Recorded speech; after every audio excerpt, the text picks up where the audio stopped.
น้อยอยากขอถามบอนว่าอันแต่ก่อนเนาะแต่ขน้อยบ่ทันไปหาสิ่งศักดิ์สิทธิ์ฤทธิ์อำนาจนี่นะขน้อยรู้สึกว่าเวลานั่งสมาธิจะเข้าถึงพระเนาะได้ไวนั่งแล้วเงียบสงบแล้วมีความสุขมีปิติแต่หลังจากที่ขน้อยลงทางไปหาสิ่งศักดิ์สิทธิ์ฤทธิ์อำนาจนี่นะแล้วขน้อยเลยเห็นว่ามันมีแนวที่ว่าเฮ็ดให้ดึงเนาะมันดึงแล้วขน้อยเลยอยากถามว่าอันสิ่งศักดิ์สิทธิ์ฤทธิ์อำนาจพิษสงฆ์ต่างๆนี่มันไปแทรกเขาอยู่ในห่างกายของคนเฮานี่นะมันแทรกแนวใดแท้ๆมันไปอยู่ธาตุดินธาตุน้ำธาตุลมธาตุไฟบ่หรือมันไปอยู่บนไหนจังเฮ็ดให้การนั่งสมาธินี่มันจะมีแนวดึงแนวอันนั้นอันนี้แล้วแทนที่มันสิเข้าไปถึงพระมันก็บ่อยากถึงตั้งแต่ถึงอยู่แต่ว่าก็ยังมีแนวดึงนะมีคำตอบ3 ข้อเนาะข้อที่1เฮานี่นะเฮาเองทั้งในนี่ยึดมาหลายเนาะยึดเอาเขามานะอันใดเฮาเอาเขามานะสิ่งที่เอาเขามาเนาะจักดีจักหายเฮาก็บ่ฮู้จักแต่เฮานี่เข้าใจว่าดีเนาะเฮาก็ว่าดีเนี่ยข้อที่1จบเนาะข้อที่2บัดนี้เฮามาจักภายหลังว่าโอ้ยเฮานี่เดินผิดทางสิ่งที่เฮาเอามานี่หลอกเฮาเขาหลอกเฮาเขาพาเอาเฮาไปหลอกเนาะเฮานี่ถูกหลอกเฮาก็ย้านเนาะเฮาก็คิดเนาะเริ่มอุกเริ่มบุญแล้วบ่ทุนเทียงนะสิ่งที่บ่ฮู้บ่แจ้งมันก็แฮงมีโอกาสเนาะขาดคันเฮาก็ปั่นป่วน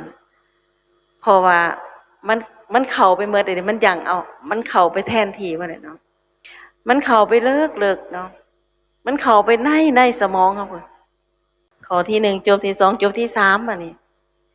เฮามาฮู้ตัวภายหลังเนาะอย่ามันเบียดเบียนครอบงำหลายเฮาก็ไปปฏิบัตินี่ยากเด้บ่ง่ายเด้ถึงเฮาสิถอนได้เนาะแต่ดีดปิดสงตัวนั้นมันทำลายเฮาแล้วนะถามว่ามันหมดเกลี้ยงบ่นะมันยังบ่หมดมันยังอีกผีตัวน้อยๆในตัวเฮาหั่นเฮาเคยเอามันมาแต่ก่อนเฮาเคยหักมันเฮาว่ามันเป็นของดีเนาะมันลุกเข้าไปอยู่ทุกสิ้นทุกส่วนทุกภาคส่วนสมองประสาทระบบมันจดจ่ออยู่ในสมองกับประสาทนี่ส่วนใหญ่คันอยากให้มันออกมีแต่คนหากะคักอีกว่า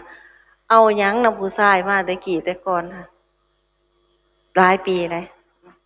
จี้หาอีกให้มันเบิดเนาะเอาน้ำผู้ของน้อยๆดอกเอาออกให้มันเบิดนี่แหละหาผีมาแผ่มาล่ามใส่ตัวเองเอาน้ำผู้ชายเนาะเอามาน้ำผู้ชายเป็นหมอที่ขน้อยเนาะ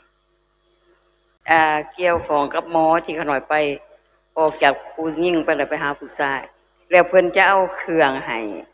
เป็นน้อยๆแล้วบัดนี้เพิ่นเคยเอาใส่เพิ่นตัวขน้อยเนาะเพิ่นตัวว่าสิ่งที่เพิ่นเอาใส่ให้ขน้อยหันแม่นเป็นของพระศรีอริยเมตไตรเพิ่นว่าเป็นของพระศรีอริยเมตไตรเอาลงมาเพื่อเฮ็ดให้คนเฮานี่ทะลุถ้ำขน้อยก็เชื่อ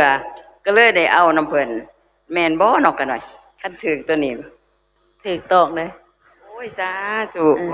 ตัวเป็นตัวนี้เนาะขน้อยโอ้ยขอโปรดเมตตาขน้อยแน่ให้แม่พระช่วยเอาออกให้ขน้อยได้ขน้อยบ่เอาอีกแล้ว